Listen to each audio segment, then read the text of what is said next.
Assalamualaikum, this is Sadia here and you're watching English and GK with Saqib and I'm here to tell you about GK। जैसे कि हम सब जानते हैं कि GK जो होता है वो मोस्ट इम्पॉर्टेंट पार्ट होता है किसी भी कम्पिटिटिव एग्ज़ाम का, चाहे वो FPSC हो, BPSC हो, PMS हो, CSS हो, कोई भी। जी को याद करना इतना मुश्किल काम नहीं है, लेकिन जो मुश्किल काम है, ट्रिकी काम है, वो है इसको माइंड में रखना। ये तो साइंटिफिकली प्रूव है कि हम लोग अगर कोई भी चीज़ विदाउट इंटरेस्ट ये कह लें या फिर वैसे ही लर्न करें तो वो 24 आवर्स टू 48 आवर्स तक हमारे माइंड में रहता है। उसके बाद अगर हम उसको रिपीट नहीं करते तो वो क्या होता है, हमारी मेमोरी से उसका सफाया हो जाता है। मतलब ऐसे होता है, आप एक मॉडल पेपर याद करते हैं, अगर आप उसको रिपीट नहीं करते तो इट मीन्स वो आपके सामने जब आते तो आप लोग कहते हैं ना, मैं इसमें कन्फ्यूज़ हूँ, दो में पता नहीं ये वाला था कि ये वाला था, वो इसी वजह से होता है। तो इसका हम लोगों ने एक बेस्ट सोल्यूशन निकाला है और वो क्या है, वो ये है, इसका सोल्यूशन ये है सबसे बेस्ट कि हम लोग अगर किसी चीज़ को थ्रू इमेजिनेशन याद करें तो वो हमें कभी भी भूलती नहीं है। इसकी छोटी एग्जांपल देखें, आप लोगों ने बच्चों को देखा होगा याद करवाते हुए, अक्सर टीचर्स जो हैं वो बच्चों को याद करवाती हैं कैसे, अगर A फॉर एप्पल है तो सबसे पहले उसको A दिखाया जाता है, फिर उससे रिलेटेड एक वर्ड दिखाया जाता है विच इज़ एप्पल, ठीक है, एप्पल को दिखाते हैं, फिर उसके बाद वो उसके माइंड में इस तरह से बैठ जाता है कि जब भी A सामने आता है तो वो हमेशा उसके ना माइंड में एक रेड कलर की एक पिक्चर आ जाती है, बॉल नुमा, जिसको हम लोग एप्पल बोलते हैं। तो उसको ये पता होता है कि नहीं, मतलब ये अब A फॉर एप्पल ही है। अब अगर उसको रिपीट ना भी करवाएं, वो थ्रू इमेजिनेशन उसको याद कर चुका होता है, ठीक है।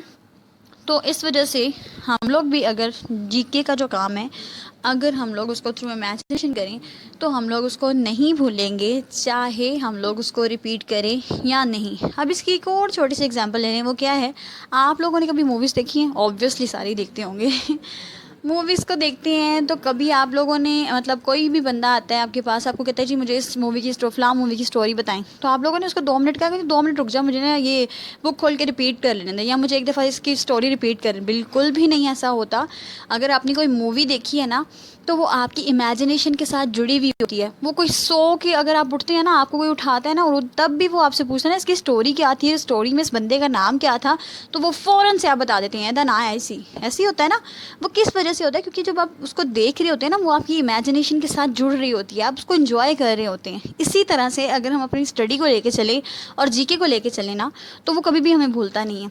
और इवन के आप काफ़ी ज़्यादा साल गुजर जाएँ तो फिर भी अगर आप लोगों से उसकी स्टोरी पूछी जाए, कोई उसकी कहानी पूछी जाए, तो आप ये नहीं कहेंगे कि 2 मिनट रुक जा, बस मुझे एक दफ़ा रिपीट कर लेने, कभी भी नहीं कहेंगे। रिपीट करने की ज़रूरत ही नहीं पड़ेगी, क्योंकि वो आपकी इमेजिनेशन के साथ जुड़ी हुई होगी। इस वजह से जो है वो आप लोग अगर अपनी जो स्टडी है उसको भी कुछ इस तरह से करें ना कि वो थोड़ा सा इंजॉइंग भी हो और आपकी इमेजिनेशन के साथ भी जुड़ जाए, तो फिर आपको भूलता नहीं है, ठीक है। तो इस मकसद के लिए हम लोग ना एक जो है वो मैप सीरीज़ लेकर आ रहे हैं। मैप सीरीज़ से मुराद ये है कि अगर GK को, मुझे लगता है पर्सनली, कि मैप सीरीज़ के थ्रू किया जाए तो वो हमें कभी भी भूलेगा नहीं, ठीक है।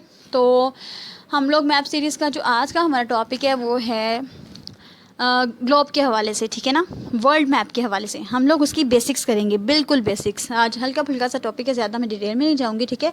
और स्टार्ट में इतनी ज़्यादा क्या कहते हैं, बातें करने से मुराद यही था कि फ़र्स्ट वीडियो थी और आप लोगों को थोड़ा सा एक जनरल नॉलेज दिया जाए इस हवाले से कि क्यों हम लोग ये मैप सीरीज स्टार्ट करना चाह रहे हैं।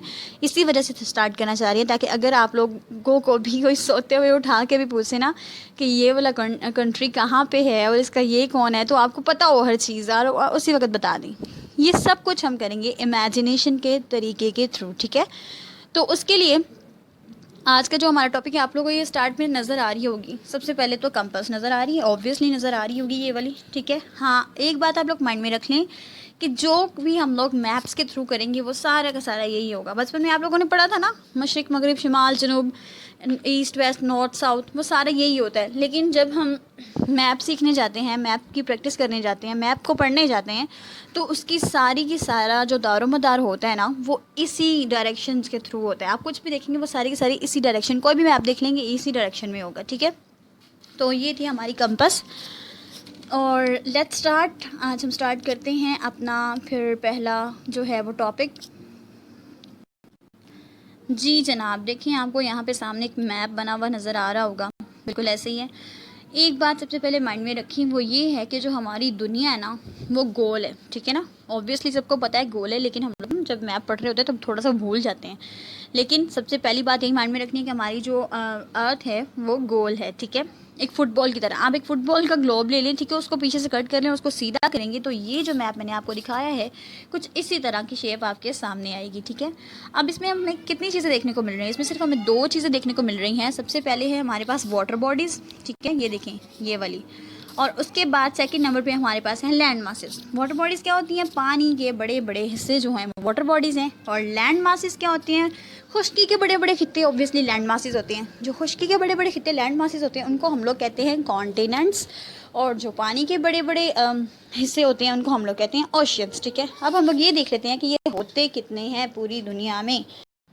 जी, तो हम सबसे पहले देख लेते हैं कॉन्टिनेंट्स को कि हमारे कॉन्टिनेंट्स कितने हैं और कौन-कौन से हैं, और उसके बाद हम लोग देखेंगे ओशियंस को, ठीक है। कॉन्टिनेंट जो है वो एरिया वाइज सबसे बड़ा कौन सा है, सबसे छोटा कौन सा है, तो एक जनरल व्यूज़ का हम लोग ले लेते हैं। पहले सबसे पहले देखिए हमारे पास यहाँ पे जो लैंड मासेस हैं, जो कॉन्टिनेंट्स हैं, उनमें सबसे बड़ा आपको कौन सा दिखाई दे रहा है, एरिया वाइज एशिया, बिल्कुल सबसे बड़ा जो है वो एशिया है। सेकंड नंबर पे कौन सा लग रहा है सब में से, ऑब्वियसली मुझे तो अफ्रीका लग रहा है, और आप सबको भी ऑब्वियसली यही लग रहा होगा। एरिया के लिहाज से हम लोग बात करें, मैं बार बार रिपीट करके हम लोग एरिया वाइज डिबेट कर रहे हैं, ठीक है। फर्स्ट पे कौन सा था हमारे पास, एशिया। सेकेंड पे कौन सा था हमारे पास, अफ्रीका। उसके बाद थर्ड पे कौन सा आता है, थर्ड पे आता है हमारे पास नॉर्थ अमेरिका, ठीक है, नॉर्थ अमेरिका। उसके बाद कौन सा आता है हमारे पास, साउथ अमेरिका, ठीक है। और फिर हमारे पास आता है अंटार्कटिका, ये वाला जो पूरा का पूरा बर्फ़ से ढका हुआ है और यहाँ पे आबादी सबसे ज़्यादा कम होती है। और उसके बाद हमारे पास कौन से आता है, यूरोप। फिर आता है हमारे पास ओशियानिया या ऑस्ट्रेलिया, ठीक है। इस तरह से इसकी डिवीज़न होती है एरिया वाइज, ठीक है। अच्छा ये देखिए, मैंने इसको ओशियानिया क्यों बोला, मैंने इसको ऑस्ट्रेलिया क्यों नहीं बोला। देखिए इसकी ये जो कॉन्टिनेंट है ना, इसके अंदर जो सबसे बड़ी स्टेट है ना वो है ऑस्ट्रेलिया की, ठीक है। तो जो सबसे बड़ी स्टेट है ऑस्ट्रेलिया की, इस वजह से इसको ऑस्ट्रेलिया भी बोला जाता है। और ओशियानिया किस वजह से बोला जाता है, ओशियानिया एक्चुअली इसके साथ, ये देखें आप लोगों को यहाँ पे जजीरे नज़र आ रहे होंगे, आइलैंड्स नज़र आ रहे होंगे यहाँ पे, ये सबको मिला के जो पूरा एरिया बनता है ना, इसको हम लोग बोलते हैं ओशियानिया। और सिर्फ अगर वैसे हम लोग इसको ऑस्ट्रेलिया बोलें तो भी ये गलत नहीं होता, ठीक है। ओके जी, अब हम इसको देख लेते हैं लार्जेस्ट कॉन्टिनेंट बाय पॉपुलेशन, ठीक है, कि सबसे बड़ा कॉन्टिनेंट पॉपुलेशन के हवाले से कौन सा है, सबसे छोटा कौन सा है। देखिए जी, पॉपुलेशन के हवाले से देखा जाए तो हमारे पास पॉपुलेशन के हवाले से भी सबसे बड़ा जो कॉन्टिनेंट है वो है एशिया, ठीक है। उसके बाद हमारे पास सेकंड नंबर पे जो आता है वो है अफ्रीका, जैसे कि एरिया वाइज था। और उसके बाद हमारे पास यहाँ पे चेंजिंग होगी थोड़ी सी, क्योंकि एरिया वाइज जो था वो नॉर्थ अमेरिका था, लेकिन यहाँ पे हमारे पास है यूरोप। यूरोप में थर्ड नंबर पे आबादी सबसे ज़्यादा है। उसके बाद फोर्थ पे हमारे पास आता है नॉर्थ अमेरिका, फिर आता है साउथ अमेरिका, उसके बाद हमारे पास आता है ऑस्ट्रेलिया, और फिर जैसे मैंने बताया था कि अंटार्कटिका, जिसमें आबादी सबसे कम है, क्योंकि ये बर्फ़ से ढका हुआ है सारा का सारा, तो इस वजह से यहाँ पे आबादी सबसे ज़्यादा कम है। तो ये सारा सीक्वेंस था किसके हवाले से, पॉपुलेशन के हवाले से। पहले हमने डिस्कस किया क्या, एरिया के हवाले से, ठीक है। ओके, ये था हमारा डिवीज़न, ये थी हमारी division largest area wise end. Okay जी, अब हम सबसे पहले डिस्कस कर लेते हैं ओशियंस को, कि हमारे पास जो ओशियंस हैं पूरी दुनिया में वो कितने हैं, सबसे बड़ा ओशियन कौन सा है, किस वजह से वो सबसे बड़ा है, ठीक है, by area, by volume, depth, ठीक है, ये सारी चीज़ें हम लोग इसमें डिस्कस करते हैं। तो आपको यहाँ पे सबसे बड़ा एरिया के हवाले से जो है वो कौन सा नज़र आ रहा है, यहाँ पे मुझे तो स्पेशली पैसिफिक ओशन नज़र आ रहा है, पैसिफिक ओशन नज़र आ रहा है। लेकिन एक जो कंफ्यूजन वाली बात है वो यहाँ पे भी नज़र आ रहा है और यहाँ पे भी नज़र आ रहा है, ऐसी है ना। तो ऐसा क्यों है, ऐसे इस वजह से मैंने आपको बताया था कि दुनिया क्या है, गोल है, ठीक है। तो ये जो हम लोगों ने मैप लिया था, ये ग्लोब का मैप था, जिसको हम लोगों ने कट किया और सीधा किया, तो इस तरह से हमारे पास आ गया। जब हमने इसको कट किया तो ये जो एक पार्ट था और पैसिफिक ओशन का वो यहाँ पे शो हो रहा है, और दूसरा जो है वो यहाँ पे शो हो रहा है। दोबारा से जब हम इसको एक बॉल के शेप में बना देंगे तो ये दोनों के दोनों पैसिफिक ओशन आपस में जुड़ जाएंगे।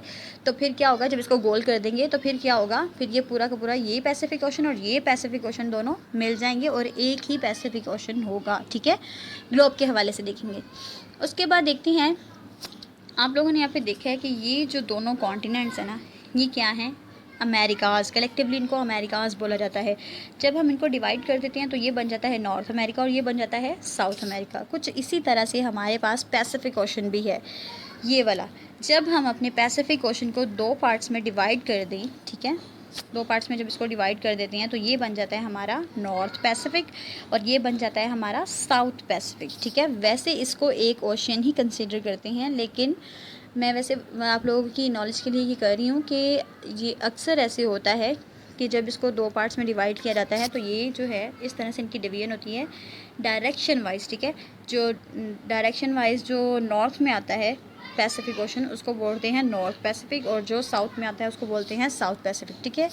ये था पैसिफिक ओशन जो था वो वर्ल्ड्स लार्जेस्ट ओशन है by water volume, by depth and by area, ठीक है। उसके बाद आते हैं अटलांटिक ओशन की तरफ। अटलांटिक ओशन ये वाला ओशन जो आपको नज़र आ रहा है ये है सेकंड लार्जेस्ट जो ओशन इन द वर्ल्ड, ठीक है, सेकंड लार्जेस्ट है।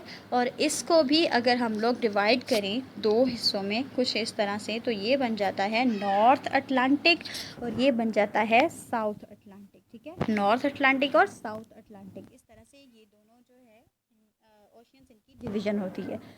अगर हम इनको एक मानकर चलें तो भी कोई मसला नहीं है, और वैसे भी होता है कि नॉर्थ अटलांटिक एरियाज़ यहाँ पे इस तरह से होते हैं कि यहाँ पे जो एरियाज़ होते हैं ना कभी कभी उनको बोला जाता है कि जी नॉर्थ अटलांटिक, तो फिर वो समझ नहीं आता कि अटलांटिक का कौन सा पार्ट, तो इस वजह से इसकी डिवीज़न इस तरह से होती है। ये है नॉर्थ अटलांटिक और ये है साउथ अटलांटिक। वैसे ये पूरा का पूरा, वैसे ये वाला जो है ये पूरा का पूरा हमारा अटलांटिक ओशन है, ठीक है, और ये पूरा का पूरा पैसिफिक ओशन है, ठीक है। उसके बाद 3rd नंबर पे हमारे पास आता है Indian ocean. Bye water volume, depth and area जो है वो इंडियन ओशन जो है वो 3rd नंबर पे है, ठीक है। इंडियन ओशन जो है वो हमारा 3rd नंबर पे आता है। उसके बाद 4th नंबर पे हमारा जो है वो साउदर्न ओशन आता है। यहाँ पे जो नीचे है ना यहाँ पे साउदर्न ओशन आता है जिसको अंटार्कटिक ओशन भी बोलते हैं, by water volume, by area and by depth, ठीक है। उसके बाद 5th नंबर पे हमारे पास कौन सा आता है? 5th नंबर पे हमारे पास आता है ये देखिए ऊपर बना हुआ आर्कटिक ओशन, इसको आर्कटिक ओशन बोलते हैं, और ये वाटर वॉल्यूम के लिहाज से और एरिया के लिहाज से, डेप्थ के लिहाज से 5th नंबर पे हमारे पास आता है। ओके जी, ये थी हमारी अर्थ की डिवीज़न, ठीक है, कि किस तरह से ओशियंस और कॉन्टिनेंट्स में हमारी अर्थ जो है वो डिवाइडेड है और लार्जेस्ट और स्मॉलेस्ट कौन सा है, और इस तरह से हम लोगों ने आज सिर्फ हल्का सा टच लिया, ठीक है, और हल्का से देखा इन चीज़ों को और इमेजिनेशन के थ्रू। और मुझे 110% उम्मीद है कि अगर आप इसको मैप के ज़रिए याद करेंगे एक दफ़ा, सिर्फ एक दफ़ा मैप के ज़रिए अपनी सारी सेंसेस को यूज़ करते हुए याद करेंगे तो आई एम श्योर कि ना इधर भूलना है and nor you'll get bored, ठीक है ना। तो इंशाल्लाह हाजिर होते हैं नेक्स्ट वीडियो में एक अच्छी सी वीडियो के साथ जिसमें हम लोग लॉन्गिट्यूड, लैटिट्यूड, हेमीस्फीयर्स, इस तरह की सारी चीज़ों को डिटेल में डिस्कस करेंगे इंशाल्लाह। और मैं कोशिश करूँगी कि आप लोगों को ड्रॉ करके दिखाऊं ताकि आप लोगों को और अच्छे से समझ आए। तब तक के लिए हंसते रहें, मुस्कुराते रहें और सीखते रहें through imagination. Stay tuned, will be right back इंशाल्लाह। अल्लाह हाफ़िज़।